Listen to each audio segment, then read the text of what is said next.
Bonsoir, ravi de vous retrouver pour ce nouveau numéro de Market. On fait le point, vous le savez, sur l'actualité des marchés financiers avec notre expert Mathias Cotting. Bonsoir Mathias. Bonsoir Nasrat. Alors on commence par l'incontournable, l'immanquable Donald Trump. Parmi ses nombreuses annonces, lesquelles retenez-vous Mathias? Alors celles qui ont des impacts économiques, notamment les taxes d'importation qui ont été prononcées à l'encontre du Canada, Mexique et de la Chine. Côté européen, on n'a pas encore eu d'annonce par rapport à des éventuelles taxes. De l'autre côté, on a quand même ces premières négociations par rapport à la fin de la guerre en Ukraine qui se mettent en place actuellement.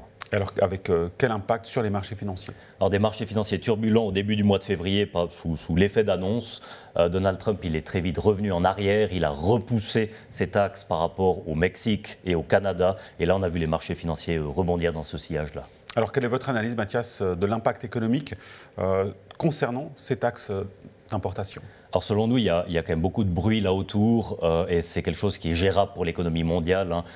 Premier point que j'aimerais mentionner, c'est 0,2%, c'est les échanges de la Chine vers les US et c'est à peu près 0,5% dans le chemin inverse, ça c'est un point. Un deuxième point, si on analyse certains chiffres, comme par exemple au Canada, il y a 300 milliards de biens qui sont exportés du Canada vers les US, 165 milliards de biens concernent des automobiles ou des pièces détachées, donc à peu près la moitié. Si on a effectivement des taxes d'importation à l'encontre du Mexique, ça serait des constructeurs automobiles américains qui seraient touchés, General Motors, Ford.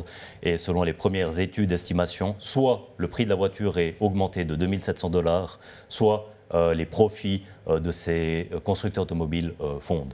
Concrètement, qu'est-ce que ça signifie? Ça veut dire que c'est soit le consommateur américain qui va payer in fine ces taxes d'importation, soit ce sont des entreprises américaines. Donc selon nous, ce ne sont pas des aspects durables, ces taxes d'importation. Puis on est dans une stratégie de mettre la pression pour pouvoir négocier par la suite, selon nous. Et puis alors, quelles conséquences sur le Canada maintenant? Je dirais une situation similaire, taxer les biens importés, ça concerne beaucoup le pétrole, et puis ça va à l'encontre des politiques de Donald Trump qui veut un pétrole meilleur marché notamment. Et quid de la Chine? Alors est-ce que là les taxes sont peut-être plus sérieuses? Alors, elles n'ont pas été repoussées, elles sont bien en vigueur et la Chine a répondu par rapport aux taxes américaines.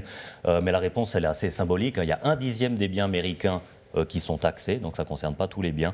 Et selon nous, c'est en tout cas pas un signal d'escalade, mais plutôt une réponse qui est mesurée. Alors, plutôt des effets d'annonce, des marchés financiers qui ont peu réagi.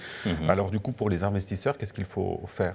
Justement, de ne pas surréagir à ces annonces comme on a pu le voir.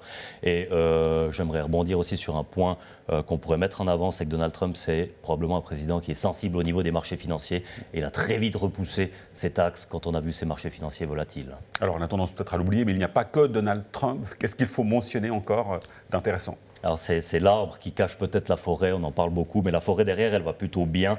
Du côté de l'inflation aux États-Unis, on a certaines tendances qui vont se mettre en place, particulièrement cette année, comme la baisse des loyers, et ça aura un impact très fort sur l'inflation américaine. Ça devrait permettre à la Réserve fédérale de réactiver un peu plus rapidement son cycle de baisse des taux. Donc dans ce contexte, avec un risque très faible d'inflation, ça pourrait continuer à soutenir les bourses mondiales.